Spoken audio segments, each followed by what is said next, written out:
మంతినిలో ఇవాళ మాఫియా చెలరేగుతా ఉన్నది. ఎర్రమట్టి, ఇసుక చెరువుల పూడిక తీతలలో మట్టి దోపిడీ, పీడిఎస్ బియ్యం దోపిడీ యథేచ్ఛగా లూటీ చేస్తూ ఉన్నారు. దాన్ని కూడా ఇప్పటి వరకు ఆపలేదు. అదిన్నే పరమావధిగా పెట్టుకొని దాని మీద కూడా దాన్ని కూడా విఫలం చెందినాడు మంతిని ఎమ్మెల్యే.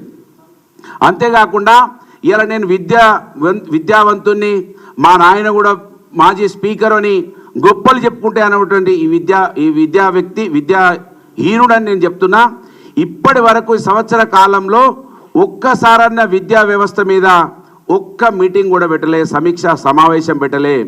మేమున్నప్పుడు అంగన్వాడీ కేంద్రాలలో సోలార్ పెట్టి ఆ పిల్లలకు ఫ్యాన్ల సౌకర్యం కల్పించినాం. దాంట్లో బెంచీలు కుర్చీలు వేసినాం పెద్దపల్లి జిల్లాలో. ఇప్పటి వరకు అంగన్వాడీలలో కూడా కనీసం ఒక వసతి కూడా కల్పించలే. ఏ ప్రభుత్వ రంగ పాఠశాలల్లో కూడా కనీస వసతుల కోసం ఆలోచన చేయలేదని ఈ సందర్భంగా గుర్తు చేస్తూ ఉన్నాం. దాని మీద కూడా ఛార్జ్షీట్ వేస్తూ ఉన్నాం. అంతేకాకుండా ఆ రోజు మంత్రిగా ఉన్నటువంటి హరీష్ రావు గారు అక్కడ మాతా శిశు కేంద్రాన్ని ఓపెనింగ్కి వస్తూ ఉంటే ఆ మధ్యలో గల లద్నాపూర్లో భూ నిర్వాసితులు ఉన్నారు. వాళ్ళు 282 మందికి మాకు R&R ప్యాకేజ్ కావాలి, మా ఇళ్ళని తీసుకున్నారు, మా ఇంటికి పైసలు మాత్రమే ఇచ్చిండ్రు, మాకు ప్యాకేజ్ కావాలని వాళ్ళు ఆందోళన చేస్తుంటే వాళ్ళ దగ్గర కూర్చొని ఆ రోజున్న మంత్రిగా ఉన్నటువంటి హరీష్ రావు గారి కాన్వాయ్ని అడ్డుకొని వాళ్ళకు ప్యాకేజ్ ఇప్పించాలన్నాడు. చెప్పులు అడిగేదాకా ఇప్పుడు సంవత్సర కాలం తిరిగిన లద్నాపూర్లో అటువంటి 282 ఇండ్ల ఆవాస వాళ్ళ గురించి ఇప్పటి వరకు ఉలుకులేదు పలుకులేదు. దీని మీద ఛార్జ్షీట్ వేస్తూ ఉన్నాం. పెద్దగా మాట్లాడిండు, గొంతెత్తుకొని మాట్లాడిండు, మెడికల్ కాలేజ్ చేస్తా అన్నాడు. రేవంత్ రెడ్డి ఏమో మెడికల్ కాలేజ్ పట్టుకపోయిండు, ఆయన అక్కడ అనౌన్స్ చేసుకున్నాడు. ఇప్పటి వరకు మెడికల్ కాలేజ్ ఉలుకులేదు పలుకులేదు. దాని మీద కూడా మేము ఛార్జ్షీట్ వేస్తూ ఉన్నాం. అంతేకాకుండా మంతినిలో కాళేశ్వరం నీళ్ళు వస్తలేవన్నాడు.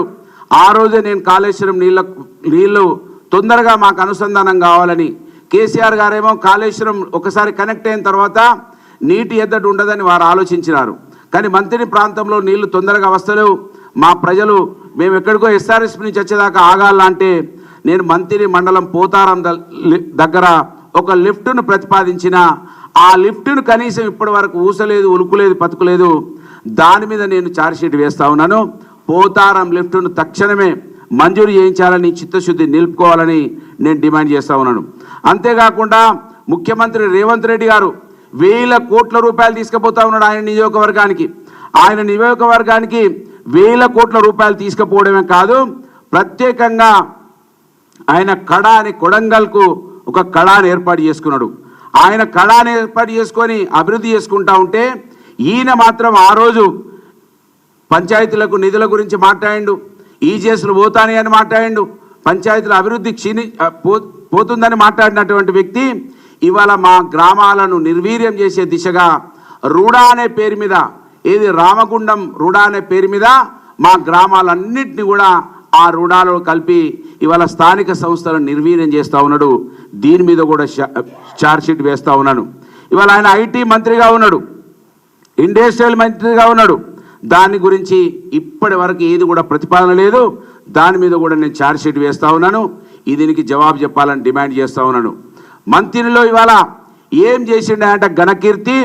ఈ సంవత్సరంలో ఆ రోజు పోలీసు వాళ్ళు అంటే కండువాలు కప్పుకోండి, పోలీసు వాళ్ళు మీరు ఏం చేస్తున్నారు, BRS పార్టీకే పనిచేస్తున్నారంటే ఇవాళ BRS పార్టీ ఆ రోజు నాయకులకు ఏమన్నా 1-2 పనులు చేస్తే చేయొచ్చు, కానీ ఇవాళ పోలీస్ స్టేషన్ కార్యాలయాలే కాంగ్రెస్ పార్టీ కార్యాలయాలుగా మారిపోయినాయి. మా నాయకుల ఫోన్లు ఎత్తడం లేదు, మా నాయకులు పోలీస్ స్టేషన్లో కనీసం అనుమతి ఉండలేదు. సామాన్య ప్రజలు పోతే దరఖాస్తులు కూడా తీసుకుంటలేరు. సామాన్య ప్రజలు పోతే కాంగ్రెస్ లీడర్ దగ్గరికి వెళ్ళు, ఆయన ద్వారా రావాలి తప్ప నేరుగా పోలీస్ స్టేషన్ రావద్దని నిస్సిగ్గుగా పోలీసులు మాట్లాడుతూ ఉన్నారు. నిజంగానే నాకు బాధ ఇస్తుంది. అప్పుడప్పుడు జయశంకర్ భూపాలపల్లి జిల్లాలో IPS ఆఫీసర్ ఉన్నాడు, ఇక్కడ రామగుండంలో CP ఉన్నారు. వాళ్ళు కూడా కనీసం నేను IPS ఆఫీసర్గా ఉన్నటువంటి భూపాలపల్లి SP గారిని కూడా కలిసిన, కనీసం మా ఫోన్లు లేవట్టమనండి. మారుమూల ప్రాంతం, నక్సలిజం ఉంటుంది, నాలాంటి వాళ్ళు ఫోన్లు చేస్తే కూడా మీ పోలీసు వాళ్ళు ఫోన్లు లేపుతలేరంటే ఇప్పటి వరకు కూడా దాని మీద శ్రద్ధ చూపించకుండా మా నాయకుల మీద రౌడీ షీట్లు ఓపెన్ చేసిండ్రు, అనేక కేసులు పెడతా ఉన్నారు. కేసును పెట్టిన ఒకరోజే 4 కేసులు పెడతా ఉన్నారు. దీని మీద నేను ఛార్జ్షీట్ వేస్తా ఉన్నా. కనుక ఇవాళ సమైక్యాంధ్ర పాలనలో నిర్లక్ష్యానికి గురైన మంత్రి నియోజకవర్గాన్ని సింహభాగం పాలించింది వీళ్ళ కుటుంబమే కాదా అవునా వీళ్ళు చెప్పాలి. అందుకు బాధ్యత మీది కాదా? తెలంగాణ రాష్ట్రం ఏర్పాటు తర్వాత టీఆర్ఎస్ నేటి బీఆర్ఎస్ 10 ఏళ్ల పాలనలో మీ 40 ఏళ్ల పాలన కంటే ఎక్కువ నిధులు తీసుకొచ్చింది మేము వాస్తవం కాదా మీరు చెప్పాలని నేను గుర్తు చేస్తా ఉన్నాను. కేసీఆర్ తీసుకువచ్చినటువంటి తెలంగాణలో మన నిధులు మనమే వాడుకునే వెసులుబాటు ఉండి కూడా ప్రభుత్వంలో మంత్రిగా ఉన్న నీకు నిధులు తెచ్చే అవకాశం ఉండి కూడా ఇప్పటికైనా మంత్రిని ప్రజలకు ఇచ్చిన హామీలు నెరవేర్చకపోతే ఎలా నేను అడుగుతా ఉన్నాను. ఇప్పుడు కాకపోతే ఇంకెప్పుడు మీరు నిధులు తీసుకొచ్చి తరతరాలుగా మీ కుటుంబం ఓటు బ్యాంకు రాజకీయం చేస్తుంది తప్ప ప్రజలకు కనీసం మేలు చేయడానికి కోసం ఆలోచించలేదు. ఈ సంవత్సర కాలంలో ఇప్పటికైనా రాబో 4 సంవత్సరాలలో మీరు ఏదైనా కొంత ప్రజలకు చేస్తారని ఆశిస్తూ ఈ ఛార్జ్షీట్ ద్వారానైనా మంత్రిని ఎమ్మెల్యేకి వాళ్ళ ప్రభుత్వంలో మంత్రిగా ఉండి ముఖ్యమంత్రి పక్కకే జేబులో ఉన్నటువంటి ముఖ్యమంత్రి కూడా పదే మా శ్రీధర్ బాబు ఏది చెప్తే అది చేస్తా అని అసెంబ్లీ సాక్షిగా ప్రకటించినా కూడా నీకు నోరు వస్తలేదా, చేతులు వస్తలేదా? మంత్రిని ప్రజలు మీ కుటుంబానికి 40 సంవత్సరాల పైచిలకు అధికారం ఇస్తే కూడా మాకు కనీసం ఆకలి తీర్చరా? అక్కడ ఉన్నటువంటి నిరుద్యోగ యువకులకు ఉద్యోగ అవకాశాలు చూపించరా? ఒక ఇండస్ట్రీ మాదిరి తీసుకురాదా? ఒక ఐటీ కంపెనీ మీ కుటుంబానికి సంబంధించినటువంటి ఐటీ కంపెనీలు మా దగ్గర పెట్టరా? మీరు మాత్రం అమెరికాలో ఉంటా ఉన్నారు. ఓట్లేసి గెలిపించినందుకు మీరు అమెరికాలో ఉంటూ ఉన్నారు. కానీ మా కుటుంబాల నుంచి ఒక్కరిని కూడా అమెరికాకు తీసుకుపోరాని నేను ఈ సందర్భంగా ఈ ఛార్జ్షీట్ ద్వారా మంత్రిని ఎమ్మెల్యేలను నిలదీస్తా ఉన్నాను, అడుగుతా ఉన్నాను. ప్రజల పక్షాన మంత్రి నియోజకవర్గం నుంచి మొట్టమొదటిసారి ఒక బలహీన వర్గాల నుంచి ఒక బీసీ సామాజిక వర్గాల నుంచి ఎమ్మెల్యేగా ఎదిగితే మా మీద అనేక కుట్రలు కుతంత్రాలు చేసి ప్రజలకు దూరం చేసి నోట్ల సంచులు పట్టుకొని వచ్చి గెలవడం తప్ప మీరు చేసిన కొత్తది ఒక్కటన్నా ఉంటే చూయించమని ఇవాళ హైదరాబాద్ వేదికగా నేను డిమాండ్ చేస్తా ఉన్నాను.